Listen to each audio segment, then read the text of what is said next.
Mario? Mark, how are you? I am wonderful. How are you? Very well, thank you. Good to see you and good to hear your voice again. Good to see you too. It's hasn't been too long, but I'm excited to introduce you to Balto's podcast's audience here. And you have an exciting background. Can you tell everyone just a little bit about yourself? Thank you, thank you. By the way, congratulations on the growth that you guys have been seeing. It's been following you closely. It's fascinating. I love the product. We'll talk about that more, hopefully. Thank you But so much. I'm very excited for you, Mark, and the team and what you guys are building. And hopefully we'll unpack that a little bit later. Yeah. Um, my background, I spent 20 plus years in the industry. It's been fortunate to be exposed to various engagements in various parts of the world. That kind of matches a little bit how my fabric, I guess. I come from a diverse background. Spent time in France growing up. I have a Lebanese heritage and Italian heritage. I'm Canadian. I live in the U.S., so it's a little confusing for some. But I take that and I usually apply it to the business world, and it works out well for me.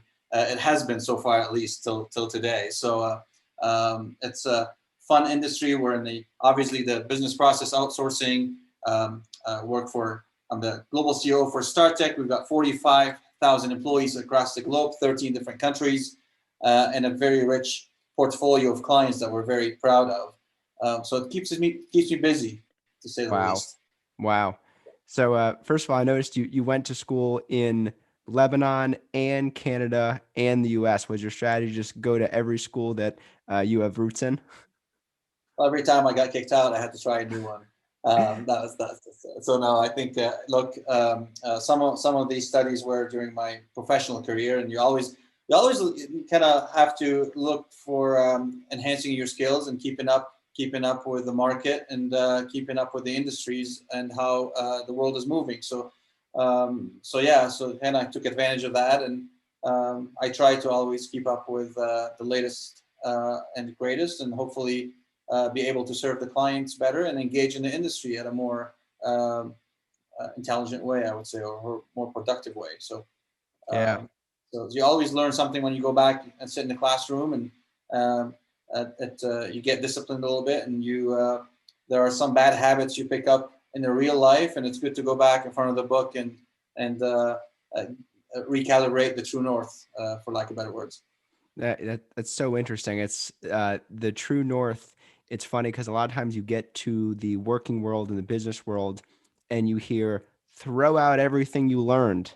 That's not true north. And then, you go to class and they say, oh, no, no, no, no, no. Things you can do a much better job predicting and having some sort of understanding of the world using theories and academics in a classroom. What do you think?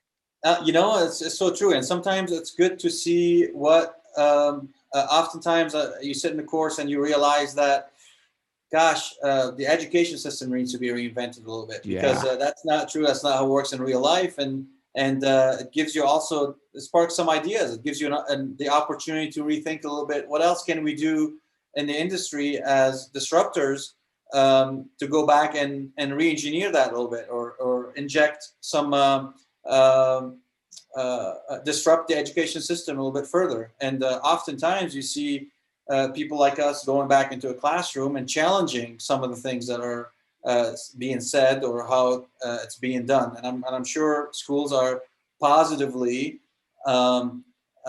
benefiting from professional students that are coming from the professional workforce, uh, equally as us benefiting from them. So I see a symbiotic relationship going both ways when someone in their adult life go back and sit in the classroom again, because your stance vis-a-vis the professors and the teachers and the curriculum is a little bit different. You're more confident, and you sit and challenge it because you have examples from real life to show why this worked or this may not work. Absolutely. One of the things I've noticed actually is in the contact center space in specific, um, the workforce has been getting continuously more educated over time. Where now a lot of contact center workforces have a bunch of folks with college degrees, or a huge portion of people with college degrees, and some And I'd say perhaps a lot in the U.S. Don't. What do you see happening there with the education levels of the workforce and in the contact center world, and what should we be expecting going forward? Mark, that's a very interesting question, and I gotta kind of step back and unpack it for you a little bit, because it's true and it's not. And, and that's a pretty sensitive topic. So let's talk about this a little bit. I think this industry, what makes it purposeful, it's that we went into third world countries and created a middle class that was almost non-existent, and it's very fulfilling uh, to see a country 20 years ago that did not provide opportunities for the younger generation. Fast forward 20 years later, you're seeing those at the time that were kids. Now they grew up, they became professionals. They've done much better than their parents. They've done much better than some of the rest of the country that did not provide these kind of opportunities. And you feel that you were a part of that uh, evolution, and it's very fulfilling. And it provides you a purpose as to why to embrace this industry further and capitalize on some of the things that we do. Now, conversely, it is not necessarily true stateside or domestically. Unfortunately, the contact center is more of the benefit or positive side of it. It's a good stepping stone to go into specializing later into whether IT, whether human resources, talent acquisition, management, and then you can grow within the industry and the organization and specialize and shape who you want to be later on. But it doesn't necessarily on the onset provides you with that middle class kind of living standards right away. Uh, it's a bit rougher domestically compared to offshore markets when it comes to compensation. Therefore, a um, individual who graduated, as you know, our colleges and schools here in the U.S. are one of the most expensive in the world. So by the time you graduate with a college degree, etc., you probably can't afford having a call center job as an agent because you have to pay your schooling. Now you still get some of those, and now we'll talk about that later with the at-home kind of uh, movement, where a lot of jobs are pivoting to at home. We do have access to talent that isn't necessarily younger demographics. It's much older demographics that perhaps are either veterans or retired or have disabilities of some sort, and they couldn't leave the house, and now they have access to this industry from the comfort of their home, and they're highly educated, and they bring a level of experience and talent that we haven't had access to before on the brick and mortar front. So it's a very I guess good question, but also the answer to it is different whether you look at the offshore market versus the onshore market, if that makes sense. Right, right. You absolutely can't paint the contact center workforce with a broad brush. No, I have doctors, nurses, bankers in the offshore market that are coming in. They prefer to put the headset on and take calls, and what is supposed to be a stepping stone or first job onshore um, is actually a job for the experienced in the offshore markets because it Hmm. pays better than their local banks or their local hospitals being a nurse or etc. Right?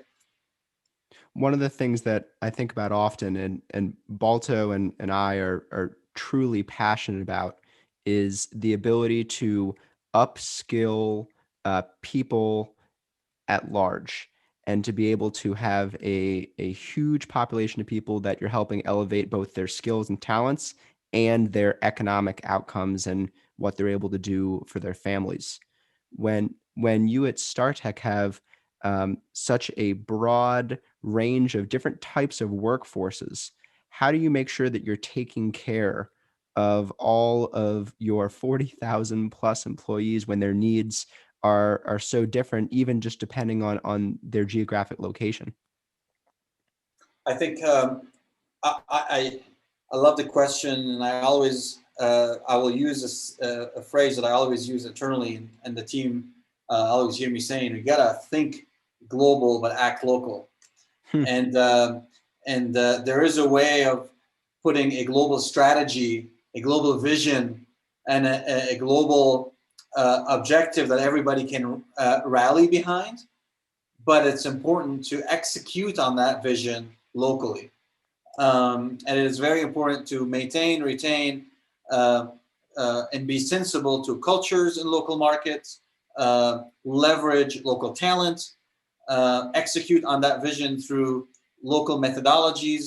So yes, you can have an overarching global vision, but I think where companies at times I feel have opportunities where they uh, use a cookie cutter approach and create a global vision, but also wants to deploy it with a global tactics.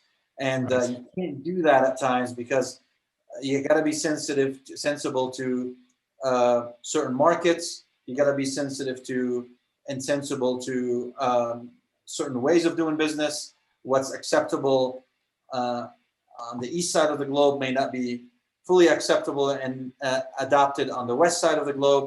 So you got to be able to separate these and approach the vision maybe slightly differently. You still get to the same place, but do it while embracing local talent, local cultures, and local ways of doing business. So back to your question, I am very cognizant of that when I look at Mm. my 45,000 employees across the globe. And the best way to engage them and the best way to ensure that they're all bought into the strategy and to the vision is to be sensible to uh, the how to locally. So, yes, we have a global theme, but the how to execute on that global theme varies from one country to the other. And we're very cognizant of that here at Startek. And then you lay on top of that technologies today on platforms and how to engage, similar to how we're engaging right now through Zoom, and there's Slack, there's Microsoft Teams, et cetera, et cetera. So various platforms today that allows you to stay connected, and it makes the world flatter and flatter when it comes to an organization like ours, and when it comes to engaging and communicating across our entire uh, agent populations or employee populations. Right. What does that local execution look like on a very detailed level? What's something that you might be doing different for a contact center in Lima versus one in Jamaica? Um, that's very interesting. Look, I'll give you an example of um, couple things that may start differently in one country and then be adopted in another country. So let's talk about um, corporate social responsibility. Uh, we tend to have a sense of appreciation and a uh, understanding and value for um, helping others and giving and contributing to charities, etc. And we say we give where we live at Startek and where we are located. These are things where you go out, and whether you're on a think of a campus we have in Myrtle Beach. So if the team goes out and clean the beaches and contribute into clean beaches in the communities where we live, we track these hours. We pride ourselves with how much we gave back to the community, etc. These are concepts that aren't necessarily a top priority in some parts of the world, and simply because um, some parts of the world aren't as fortunate and they don't have as much access as we do in the West. These are things that uh, we believe there's a symbiotic relationship between giving and providing customer support, because it builds the sense of belonging. It builds the sense of um, helping, and it builds a sense of contributing to the greater good. And there's that relationship between doing that in the outside world, in your community, and going back, putting a headset on, actually helping someone. And that concept expanded further into other countries where we operate in that perhaps did not have that in the forefront. So sometimes there are some tactics at the detailed level, like you asked, that starts in one country that could be embraced in other countries, and in other areas, some will remain locally to where they belong. So I'll give you an example of holidays. Um, just again, Christmas may be a very big, meaningful, impactful holiday in Central America or in certain parts of the world, but may not be in other parts of the world where we operate in. You got to be sensible to that, and you have to. That could be part of engaging with the employees. That could be part of motivating the workforce, and other parts of the world may look at this as just a simple holiday. It has nothing to do with the performance of the employees. Meanwhile, in countries where Christmas is extremely valued as a holiday, and providing a certain celebration during Christmas holidays for these employees will end up impacting us as an organization positively when it comes down to performance, because they had fun over Christmas, because they felt we engaged with them, because they felt that we valued what they value. Then the morale is high, and you come in and you perform. If you take that concept and try to apply it in a country where Christmas doesn't mean much, it almost becomes an annoyance for them, vice versa. So there are things where you can leverage, I believe, in some parts of the world, and we'll learn from each other. And there are things that you need to keep locally. So hence why, again, think globally and act locally. That's exactly what I was just hearing. It sounds like in some instances you can port different practices or behaviors or different parts of your cultural responsibility mentality from one location to another, from one country to another. And in some instances, you can't, and you have to make sure that you're adapting the organization to the local preferences and what's happening locally. Absolutely, absolutely. And look, it's fascinating, and it's you can't. People often you hear separate your personal life from your work life. Yeah, that's fine, but frankly, it's there are habits and behaviors that you have in your personal life that will impact your morale and your overall demeanor at work. So I believe both are interlinked, and it's important as an organization to be cognizant of that when it comes to our staff, and deploy transformational strategies that are beyond the walls of the office. And keep in mind that decisions that we make in the office will impact employees' personal life, and decisions that we could make and impact outside of the office will impact our employees within the walls of the office. And I think this is what I like to keep in mind as we operate. And it's a challenge, but it's a fun challenge, and it's very rewarding when you see it working eventually. Let's talk about that. What are the opportunities for personal development in the contact center space? From a look at it's a very fulfilling job. This is an industry where you can get into this industry without a college degree, or you could have the requirements to be on the phones could be as simple as a high school diploma, but then the tribal knowledge that you acquire throughout the years are fascinating, because what you are doing as an employee on the front lines, you're actually dealing with a very, very complex situations, and we call that the science of dialogue at Startek, and that is a very complicated science, not as easy as people think. To be able to talk with hundreds and engage with hundreds of customers from different sides of the world, different side of the country, and different moods. You can't guarantee every time every customer coming to you happy. or you have anywhere on all the spectrum, from happy customers to customers that are not in the mood of talking at all, or frustrated customers, or customers that are abrasive at some point, sometimes. And to be able to be a chameleon and win over every single situation and every single interaction, and still manage to come up with a high net promoter score for the brand that you are servicing, that is very complex. Hmm. Imagine you talking to your brother or to your sister or to your wife or to your kid. Even with that situation, you have to make an effort to ensure that your message comes across accurately, properly.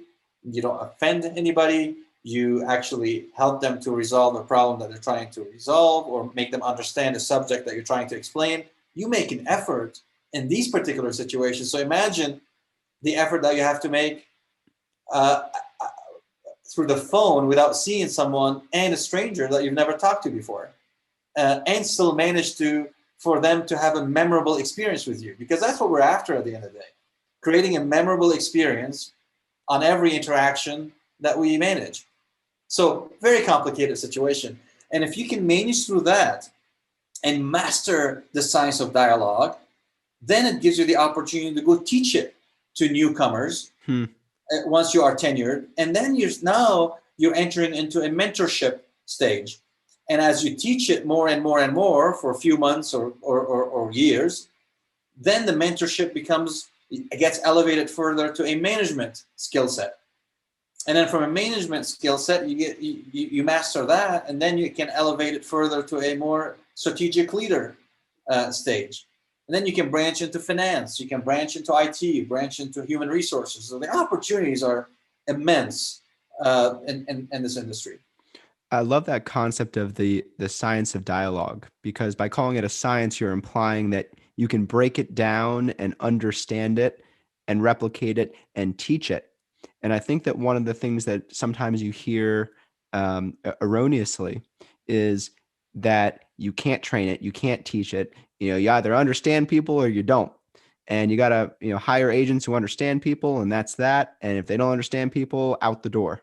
But it sounds like you guys have a mentality of, breaking it down and being able to teach it. What does your process look like to do that?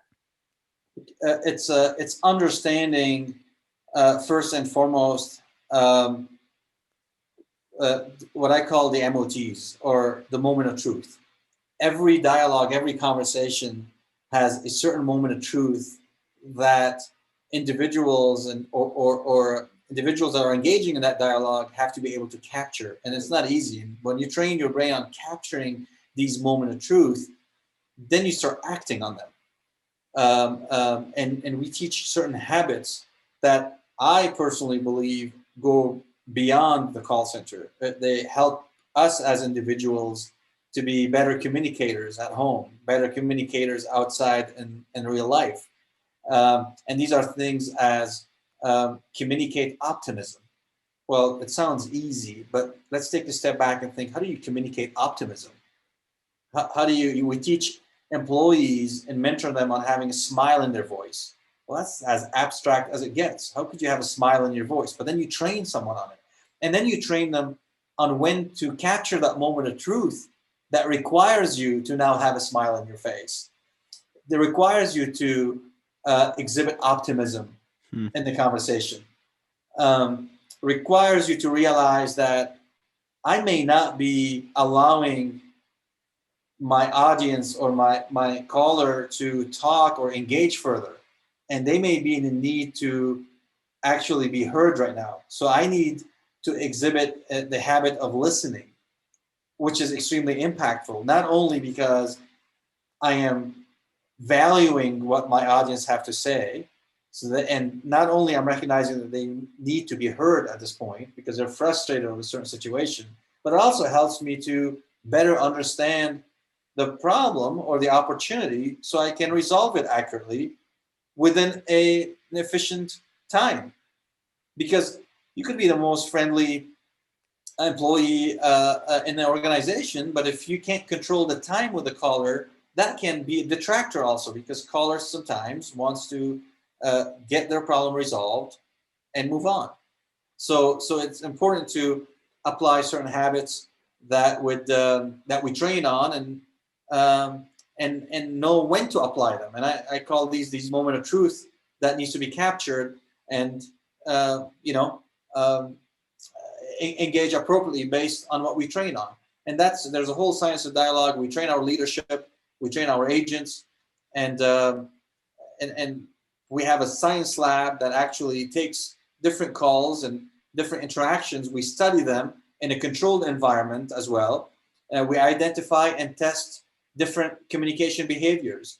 And out of those tests, or these tests, we actually create processes and tools that positively impact the customer experience overall.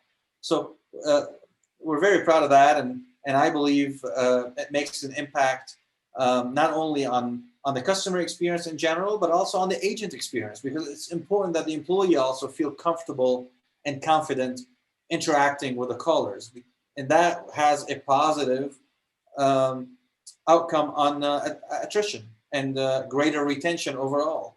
Hmm. One of the things I think that can be so tough is, and one of the things that I think leads to people either really enjoying their work or not enjoying their work is, a sense of agency, a sense of feeling like they're in control.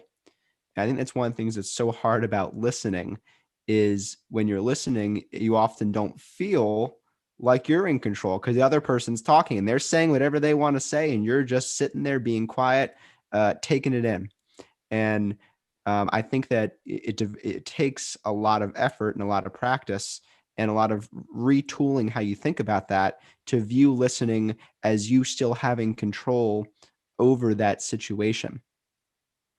Mark, that's very true, and not that you asked me to advertise your product, but I'd be remiss if I don't. And the reason why I'm passionate about Balto, it's exactly that. What we struggle with in our industry is, because it's a high churn industry, at least in the domestic market. We touched on the fact that it's a stepping stone to something else later in life. You end up teaching and training that science of dialogue. You teach and train the habits, but then you lose that knowledge and the tribal knowledge when someone leaves, and then you have to do it again and again and again. What I am most intrigued with the Balto software, and what I like about it the most, is the fact that it brings a level of human augmentation that will help stabilize the volatility um, uh, that we get impacted by through attrition. And when you bring a software that can detect these moment of truth through an AI, and help and guide and remind an employee under stressful situations of what to say and how to say things, and tip them in real time um, on how to answer, or adjust or fine tune some of the answers, then you're actually mitigating um, what I call the speed to proficiency. Because when you have a level of churn and you bring someone new, and by the time they're proficient and tenured, and they're gone, then you have not benefited from that science of dialogue that we trained on, because they weren't tenured enough. They weren't proficient on what we trained them on enough.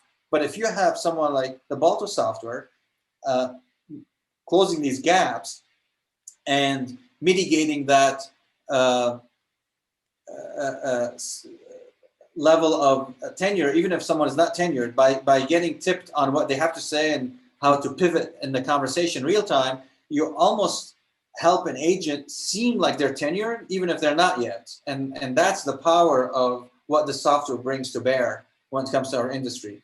And again, I'm very excited and fascinated about the product itself because of that, because the breaking the barriers of non-tenured agents and making them provide an experience as an experienced tenured employee. Right. Right. Well, first of all, thank you. Uh-huh. um, and That then was unsolicited. This is someone who's very passionate about what Mark created, and it's well deserved. thank you. One of the things I think people forget is they look at their tenured agents and they say, well, they've learned it. They're good. They learn the things they need to learn. They're all ramped, so don't need any coaching or training or anything like that. And I think that one of the things people forget is, there's actually been a whole series of studies done, and you may have seen them or read them at some point, Mario, about rates of human error under stress. And I remember one of the examples is, if you're in a true emergency, like a car crash or something terrible like that, and you have to execute on some sort of task, the rate of error is as high as 90% of making some mistake on that task. And then you can walk back all the different levels of stress that you may be experiencing. And if you're, late for a meeting or late to do something, there's a level of stress that you have there, and the chance that you make some sort of mistake goes up. All the way down to simply punching in all 10 numbers on a telephone. If just unsolicited, without stress, I believe it's about a 0.1% error rate. That someone says, type these 10 numbers in on the phone, that you make a mistake on one of them. Actually, 0.1 sounds low now that I think of it. But then you have all these tenured agents in the contact center environment, and every single day, at least once or twice or a couple times, they're going to get stressed, and they're going to have something that's like very difficult to deal with.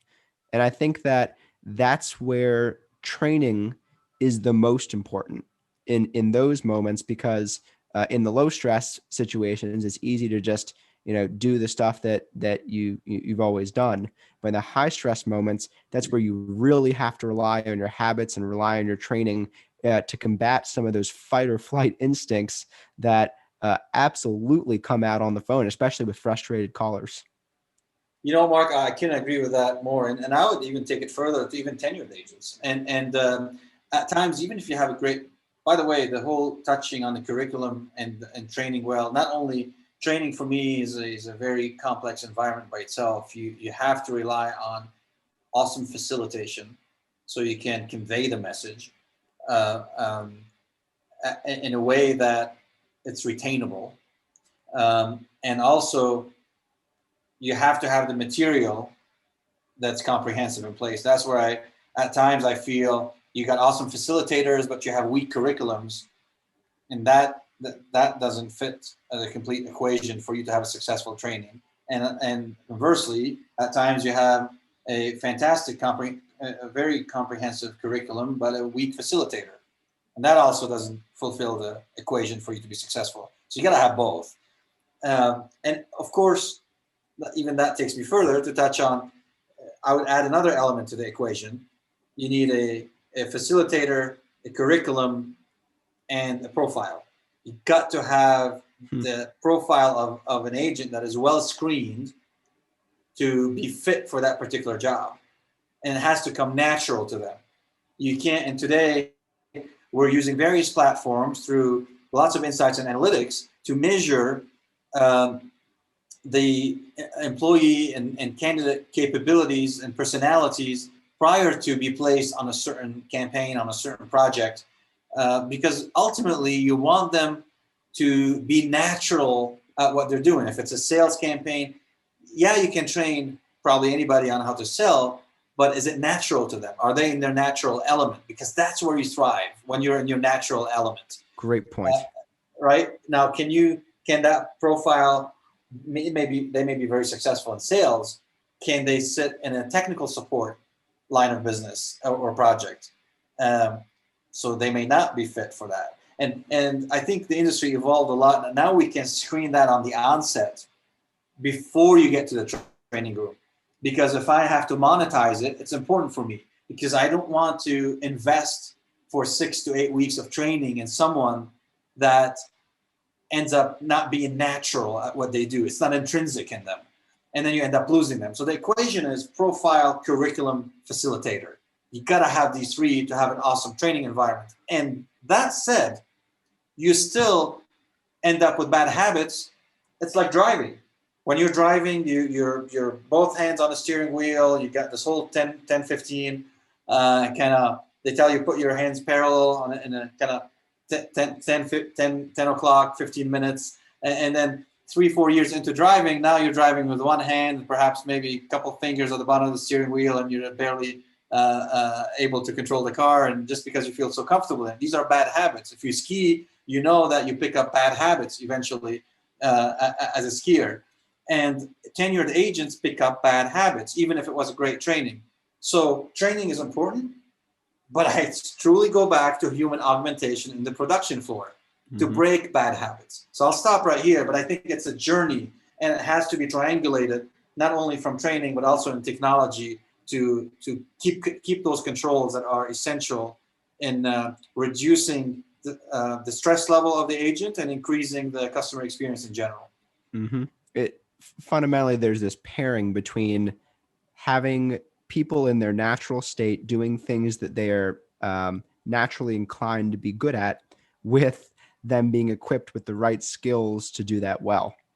And I can only imagine at Startek scale with 45,000 employees, if 1% of those folks are not natural, they're just, I'm forcing it, I'm doing my best, but it's just, this ain't me. That's freaking, 450 people. So, so I imagine that at your scale, you have to get really, really precise in how you're measuring things like fittedness to the role and ability to execute, and the effectiveness of the training that you guys are putting forth. Absolutely. And look, it's the impact on lives too. This is why I am very passionate of what I do and what we do in the industry, because it has a greater purpose. I mean, if you're on a healthcare client trying to help someone buy an insurance policy, a healthcare insurance policy, that's a significant life decision that clients are making, and it's incumbent upon the agent or the employee or the advisor to actually be very knowledgeable, give the best advice possible for the patient or the client. So you're impacting lives in these decisions that you're making. At times, someone, imagine, Mark, you have a major pitch in front of a major client and major brand that you're trying to win, and you set up everything, and you're relying on a dongle that gets you Wi-Fi through one of the MSO carriers or the high-speed internet carriers, and all of a sudden it's down. And you're calling in and you say, look, I got 5 minutes. I need this thing to be up. Otherwise, my client won't even entertain the meeting anymore. And we waited 2 years to get this meeting. So sometimes these are life-changing decisions or impactful events. You see a wide array of different situations with different callers coming in. And you got to be ready as an agent all the time to provide that memorable experience at all times. And especially in that healthcare insurance space, if you're an agent and you're a sales agent selling healthcare insurance policies, you, over the course of your career, may sell hundreds of policies. And if you have hundreds of people enrolled, there's going to be a few people that are going to need to rely on that policy, at least probably most of us in some way, shape, or form. Right. But there's a few people who it's going to be pretty mission critical to their lives that they have the right policy for them. And that's an experience that you really get in the contact center space when you're touching so many individual conversations and individual decisions and individual lives, to be able to know that, if you've been, in seat for 6 months or 9 months or a year, you've probably done something really meaningful for someone out there. Mark, this is very true. I talk to executives in the marketplace all the time, and on the OEM side, and you hear often product executives saying, I can enhance the product. As this is not like 20, 30 years ago, where you probably would be able to get away with an awesome product and do well as an organization. Increase your profits, increase your revenues, increase your wallet share in the market. Not today anymore. The consumer became savvy. The consumer have options, and they can get all these options and all these comparative models on their fingertip on their smartphone. The access is ubiquitous, and the access is unprecedented. We have fastest access to the largest content ever in history. And you could be talking to me right now, proposing a product, and I can instantaneously look it up and look up the 20 other competitors and do a comparative chart on why your product is better or worse than others. Because of that, it is no longer about just the product. You cannot afford to simply have a product anymore that works. It has to be coupled with the experience. And if you look at us as consumers, oftentimes you end up buying one product versus the other because you're thinking of the experience with the product, and also the experience with the customer care and support beyond purchasing the product throughout the life of that product that you may want to have. There are, folks that would buy Apple only because they believe in the experience.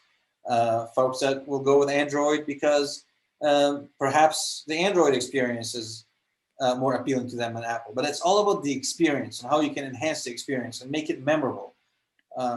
It's the product and the brands and the experience with the brand is becoming very sensational. And it means a lot to consumers these days because they are interacting and dependent on that product a lot. So that's why I think it goes back to what you guys are doing, what we are doing, combined together. We play a critical role today in brands and organizations as they evolve because they're going after experience first. The product is becoming table stakes at this point. What do you think the contact center experience of 2030 is going to look like? I always I'll use an industry term that I always refer to, which is shift left, and if you think of it on a spectrum, left being your .com website and far right being the agent. I think the industry, and in between you have, if we reverse engineer it from right to left, agent to .com, you have the agent, you have the voice agent, you have towards the left a little bit, you got the chat agent, towards the left a little bit, you got the IVR, where things can be solved over the phone. Take it over to the left a little bit more, you've got social media. Take it left a little bit more, you've got the .com channel. So the point here is the more the environment is frictionless, the more it's instantaneous, the more it's geared towards self-serve, which drives a frictionless experience, the more memorable and the more efficient and effective that experience is. Now, the industry is shifting left pretty fast. There's, I would say, 99.9% of the contacts required a voice interaction 15 years ago. Now you're probably seeing 40 to 50% of the interactions requiring a voice experience. Chat channel is increasing more than ever. Social media channel support is increasing more than ever. And I would say even social media has taken over the .com channel, because why even bothering going to the website and searching yourself if you can just throw a question out in the digital realm and you get 40,000 answers and different opinions and guidance. So that said, I don't believe in the next 5 years, you gave me, that's a pretty complex, 10 years is a difficult one. Let's do 5 and then we'll try to tackle the 10. In the next 5 years at least, I believe human augmentation will be key. You need a hybrid between digital solutions and human interaction. I don't believe the human interaction is ready to go away yet. Perhaps in 10 years, you will still have some level of human interaction, but not as much as today, not as much as 5 years from now. But I have a hard time convincing myself or believing that in 10 years, there will no longer be a human interaction, period. We are social animals at the end of the day. We're a species of interactions. We thrive on interactions. We thrive on questioning opinions. I think emotions are important in certain conversations, especially if you're purchasing a life insurance policy, especially if you are purchasing or negotiating a healthcare bill. Emotions are important. I want someone to hear me out. I would like someone to truly understand why I cannot afford to pay that bill today. I'd like to share a life experience backing up my argument as to why this is important for me. And I don't believe any AI in the world today is capable of truly interacting and understanding that level of emotions, complicated emotions coming out of a human. Therefore, I feel even in 10 years from now, it will not be a human-less experience ever. You'll still see the human element, but I believe the shift to left would have made a huge progress, and that bar would be pretty close to the left. Mar, this has been awesome. So awesome. Thank you so much for joining. Really appreciate it. Great. Well, thanks. Absolutely, Mark. Great pleasure to be with you guys, and I wish you all the best. And I'll keep watching here on the sidelines of what you guys are doing. Good luck. You too. Gonna have to have you on again. Thanks. Take care. Bye-bye. See ya.